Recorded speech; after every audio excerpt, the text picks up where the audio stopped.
جب قبر پہ درود پاک پڑھیں تو رسول اللہ صلی اللہ علیہ وسلم خود سنتے ہیں اور جواب بھی، توجہ رکھنا، جواب بھی۔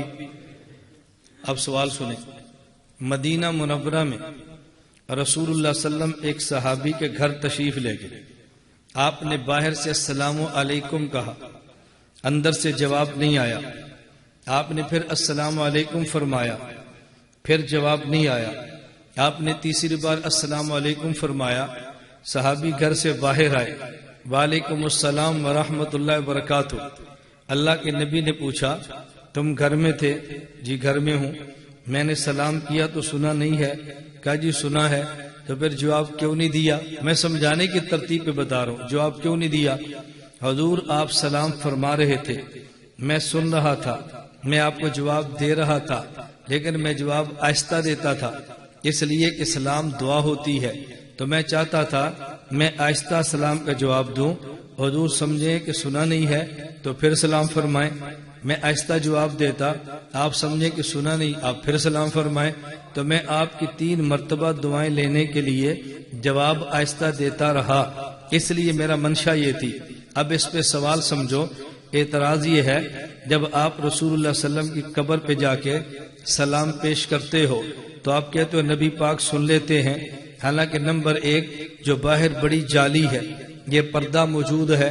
نمبر 2 آپ جالی میں دیکھیں اٹھی قبر نظر آئے گی، ایک اور پردہ آ گیا، پھر اس قبر کے نیچے اصل قبر ہے، ایک پردہ اور آ گیا، فَمِن وَرَائِهِمْ بَرْزَخٌ، پھر مانوی برزخ کا پردہ آ گیا، تو پردے 4 ہو گئے۔ نمبر 1 مانوی برزخن والا پردہ، نمبر 2 اوپر روزہ سبز یہ پردہ، نمبر 3 اندر قبر والا پردہ، نمبر 4 نیچے زمین میں اصل قبر والا پردہ۔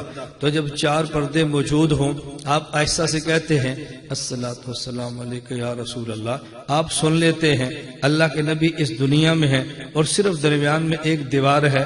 صحابی نے کہا وعلیکم السلام، تو جب آہستہ صحابی سلام کہے اور ایک دیوار ہو درمیان میں تو نبی نہیں سنتے، تو جب قبر پہ جا کر آپ سلام آہستہ کہیں اور 4 دیواریں موجود ہوں تو پھر کیسے سن لیتے ہیں؟ سوال سمجھ آ گیا؟ اب آپ سے جواب بننا نہیں ہے، اب آپ کو مرکز کی قدر آئے گی یہاں کیا ہوتا ہے۔ اب بات اچھی طرح سمجھو، رسول اکرم صلی اللہ علیہ وسلم صحابی کے گھر گئے، آپ نے فرمایا السلام علیکم، صحابی نے کہا وعلیکم السلام، آہستہ کا یا اونچی آواز سے؟ تو اس دنیا میں کس نے سننا ہے، کان نے یا روح نے؟ تو کان کی پرواز کم ہے یا زیادہ، اور روح کی؟ اچھا، اور موت کے بعد کس نے سننا ہے؟ روح نے، اور روح کے بعد جسم نے۔ اب اللہ کے نبی دنیا سے قبر میں تشریف لے گئے، اب وہاں تعلق تصرف نہیں ہے، تعلق تدبیر نہیں ہے، بلکہ تعلق کون سا ہے؟ اور دنیا میں تعلق بھی تینوں ہے، سننا بھی جسم نے ہے، چونکہ جسم نے سننا تھا تو جسم کی جسے کہتے ہیں لمیٹڈ، بڑی محدود ہوتی ہے۔ آہستہ وعلیکم السلام کہا تو جسم نہیں سن سکا، اور جب قبر میں چلے گئے اب آپ کی روح نے سننا ہے، اور روح بھی وہ جس میں ایک بوجھ ہے 2 نہیں ہے۔ اب روح کی پرواز اتنی بڑھ جاتی ہے کہ آہستہ سا بھی السلام کہے وہ تب بھی سن لیتی ہے۔ موت کے بعد روح سنتی ہے، اور روح ہوتی کہاں ہے؟ للڑ کہتے ہیں موت کے بعد روح سنتی ہے، ماشاءاللہ، یہاں تک آ جاؤ کوئی نہیں، قریب آ گئے ہو، لیکن یہ بتانا پڑے گا کہ جسم سنتا ہے یا نہیں۔ اب یہ بیچارے ان کو اپنے عقیدے کا پتہ ہی نہیں، کوئی پتہ نہیں ہے، اپنے عقیدے کی وضاحت بھی نہیں کر سکتے کہ ہمارا عقیدہ کیا ہے۔ کئیوں سے ہم نے پوچھا، لیکن سمن بکمن امجن، یہ صرف جنگل کے گیدڑوں کی طرح نوکیں اور شوریں اور کچھ بھی نہیں۔ موت کے بعد روح سننے کی پرواز تیز ہوتی ہے۔ یہ کہنا کہ مٹی اور دیواروں سے کیسے سنتا ہے، یہ قیاس بات ہے، قیاس سے عقیدہ ثابت نہیں ہوتا۔ ماشاءاللہ تو نے بڑی نسکتی پیش کی ہے۔ اس پر کیا نسکتی ہے کہ موت کے بعد مرنے والے کی روح سنتی ہے؟ لاؤ ایک دوسری بات یہ ہے کہ جب روح کی پرواز تیز ہے تو اندل قبر کا پھر کیوں کہتے ہو؟ جہاں پاکستان سے کیوں نہیں سما مانتے؟ اندر قبر کس چیز نے روکا؟ جب اتنی پرواز تیز ہے تو پھر بریلویوں کی طرح ہر جگہ سے سما کے قائل بنو نا. ایک طرف تم کہتے ہو اندل قبر اور ادھر جب دلیلیں دیتے ہو تو روح کی سننے کی پرواز بڑی تیز ہے، بس اتنی تیز ہے کہ صرف قبر کے اردا گرد. تو پھر خالصتاً تم سے بریلوی اچھی دلیل دیتی ہیں.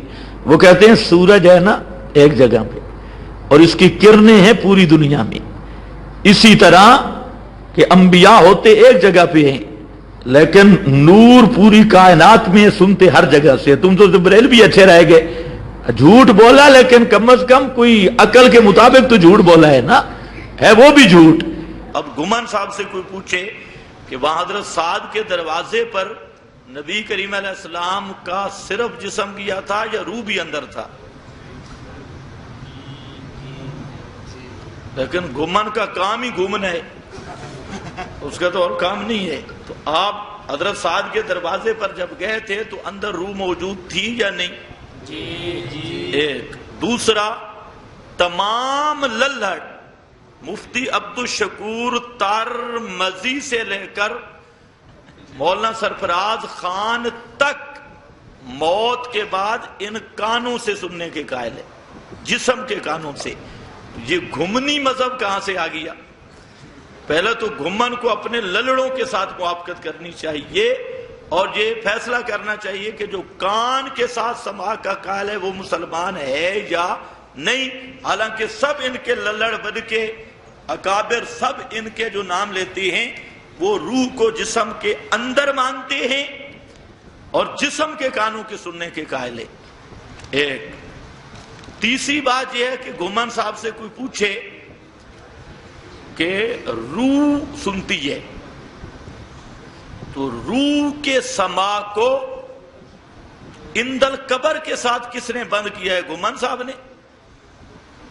اگر روحانی سماع ہے، روح کا سماع ہے، تو پھر یہ عقیدہ رکھنا کہ قبر کے قریب جاؤ تو سنتی ہے، دور جاؤ تو نہیں سنتی. تو یہ دکا کس لائے روحانی سماع پر؟ تو یہ صرف جہالت کی باتیں ہیں، ان کی کوئی حقائق سے تعلق نہیں. ہمارا یہ طرز جو ہے یہ فقہا والی طرز ہے. فقہا نے ایک مسئلہ لکھا کہ نبی کریم صلی اللہ علیہ وسلم کو وفات کے بعد اگر کوئی آدمی گواہ بنائے، رجل تزوج امرأۃ، ایک آدمی نے عورت سے نکاح کیا اور کہتا ہے اللہ اور اس کے رسول کو میں گواہ بناتا ہوں، تو تمام فقہائے حنفیہ نے لکھا کہ وہ آدمی کافر شود، وہ آدمی کافر ہو جائے گا. کیوں؟ لأن اعتقادہ انہ صلی اللہ علیہ وسلم یعلم الغیب وذالک کفر، اس لیے کافر ہوگا کہ اس نے یہ عقیدہ رکھا کہ محمد مصطفیٰ صلی اللہ علیہ وسلم غیب جانتے ہیں اور آپ صلی اللہ علیہ وسلم کو ہماری مجلس نکاح کا پتہ ہے. وذالک کفر، اور یہ کفریہ عقیدہ ہے. آگے فرماتی ہیں کہ لا یعلم الغیب حین کان فی الاحیاء فکیف بعد الموت، جب رسول پاک زندہ تھے تو اس وقت آپ غیب نہیں جانتے تھے، بھلا موت کے بعد کیسے غیب جانتی ہے؟ تو ہم کہتے ہیں جب رسول پاک زندہ تھے تو لا یسمع السلام، آپ نے حضرت سعد کا سلام نہیں سنا کیونکہ درمیان میں پردہ آیا اور معنی آ گیا. تو جب زندہ رسول اسباب نہ ہوں تو قریب کا سلام بھی بغیر اسباب کے نہیں سنتے، تو موت کے بعد بھلا کیف بعد الموت، موت کے بعد کیسے سن سکتے ہیں؟ یہ فقہا کی طرز ہے. باقی گھومن صاحب کو کہو کہ موت کے بعد رسول پاک صلی اللہ علیہ وسلم کی روح مبارک سنتی ہے، اس پہ اگر جرت اور ہمت ہے تو اس پہ حدیث لا، ورنہ حدیث تجھے نہیں ملے گی. تو من کذب علی متعمدا فلیتبوأ مقعدہ من النار،